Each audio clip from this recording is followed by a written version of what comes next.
Alright, today is day 49 of NoFap, 7 weeks. And if I keep noticing the big benefit of NoFap, I'll let you pause the video to think about the number one benefit of NoFap. I'll give you a hint. It has nothing to do with sex. It has nothing to do with your physical health. It's the fact that I have a whole lot more patience to deal with a lot of other things. So for example, I almost screwed up a job interview. I turned it around, but earlier today I made a grave mistake. Or it could have been a grave mistake. I'm interviewing for a job in my dream city, Phoenix, Arizona.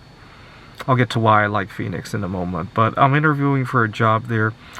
And I did a lot of trial and error, interviewing for a lot of jobs in Phoenix and another dream city of mine.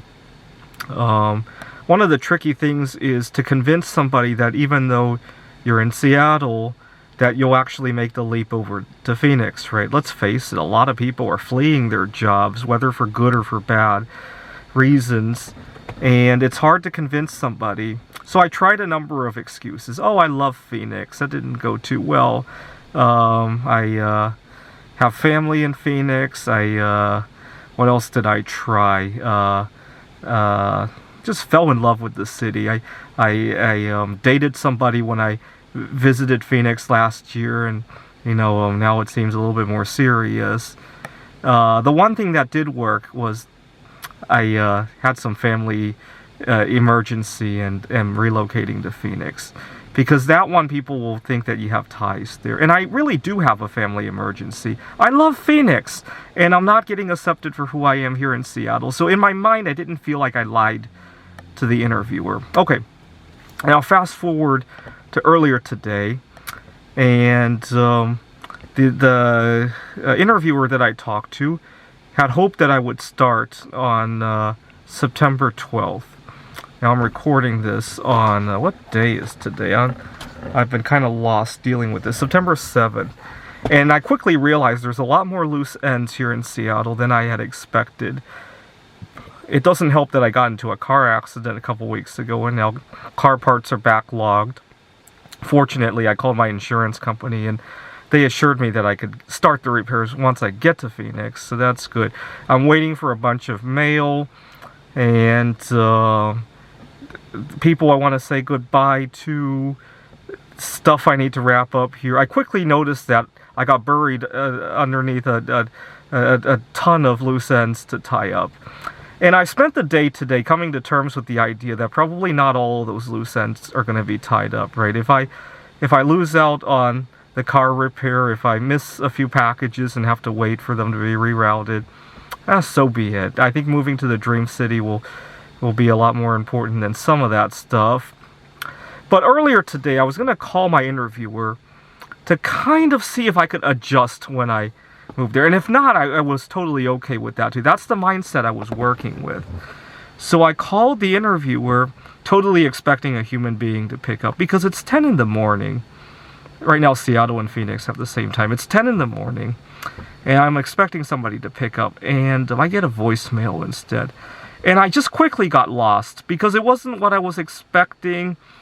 And before I knew it, I had dug a hole in what I said, and I wanted to delete the message, and I pressed 1, and to my horror, they don't have a delete option. So I try to compose myself as best as I can. And long story short, I quickly turned it around halfway through the photo, even though I punched 1 into the photo, which kind of seemed awkward, but I didn't screw it up even more after that. I don't know if the interviewer is going to understand why I pressed a button on the phone. But even if she did, I don't think that I'm too ashamed of that, because at least I recognize I made a mistake, right? But anyways, part of the reason I handled that well was because I wasn't anxious to get off the phone to go masturbate. I can't tell you how many times in the past, meetings at work, interviews, social events, even dates, were constrained by, oh my god, I need to go masturbate. And I can't tell you how many times that it has put a limit on on my abilities. And it's just it's very uplifting to not have to not have to deal with. Even the car accident that I got into 2 weeks ago, in the past, I might have screwed up how I interacted with the other driver. Just, oh my God, I need to go masturbate. Especially if I'm already stressed out from a car accident, right? Other minor bumps these last 7 weeks, just like we all do. But they weren't constrained by how quickly can I get out of there to masturbate. That's the big problem that I run into. But earlier today, I made myself practice the idea that sometimes I don't need to react right away, right? If the wrong person, the person I wasn't expecting answers the phone, it's perfectly okay to hold off, and even if there's a gap of silence in the voicemail, that's okay, right? So I was practicing this with my current boss. I'm trying to figure out a good time to because the next couple of weeks we have a bunch of remote work anyway. I can handle that on the road. But I'm trying to figure out the best way to let him know about this move. And he has a lot of remote work, and I'm trying to hold on to as much of that as I can. And I made myself listen to him, even if there's that awkward silence. I've learned, after my boss shuts up, to count to 5 in my mind. And I have some interesting numbers. So, as you guys know, 4 is a very unlucky number for me because it sounds like the word for death in Chinese. 5 is also a very unlucky number for me because it means to procrastinate, right? To ask for 5 more minutes. 3 means to be accepted for being solosexual because you got that one solosexual person being accepted by a couple. So in my mind I go, 1, 2, single lives matter, death, procrastinate, before I answer my boss. And sometimes before I get down to procrastinate, which is what I'm trying to do, my boss adds even more stuff. And I've learned to listen to that because it's like a gold mine. And it can be very unnerving sometimes, though. Especially over the phone. It's easier in person. Over the phone, there's always the threat that that person's just going to quickly swallow everything and hang up the phone. In person, they can see your facial expressions.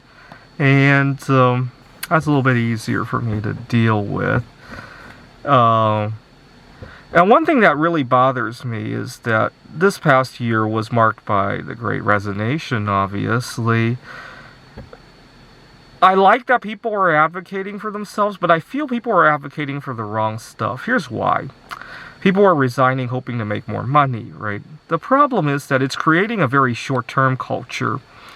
And if employers are expecting that employees will Great resign every 3 months, it makes it harder to set up good working conditions because you don't feel invested in your employees anymore, right? So for example, one of my big complaints, I guess I can't complain anymore because I'm going to Great resign from him, at my current job is that we don't get a whole lot of break time for lunch. And at first I wasn't too unhappy about it, but earlier today I went to a Whole Foods and I was sitting down at the cafeteria area. This guy was gobbling his lunch, like,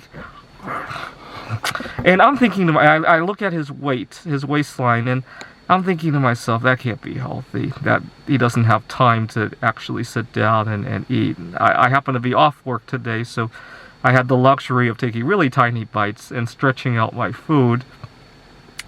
And I'm thinking to myself, this guy's going to go back to his office, he's going to Great resign, and his boss is going to be happy that he didn't give really good working conditions, because if he did, he would have lost out on his investment. We've become a very short-term society, is what I'm trying to say.